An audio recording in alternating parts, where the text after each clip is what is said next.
You ask Tiger to solve. This deals with linear equations with one unknown. The final result is x equals 109/2. Let's solve it step by step. Simplify the expression. Expand the parentheses. Swap sides. Group all constants on the right side of the equation. Subtract 1 from both sides.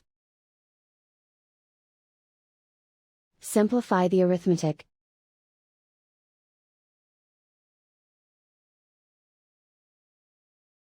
Isolate the x. Divide both sides by -4.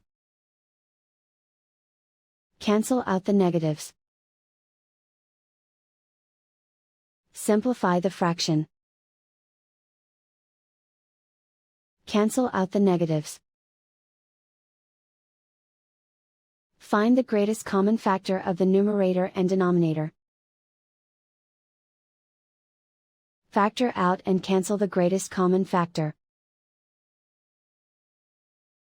And so the final result is x equals 109/2.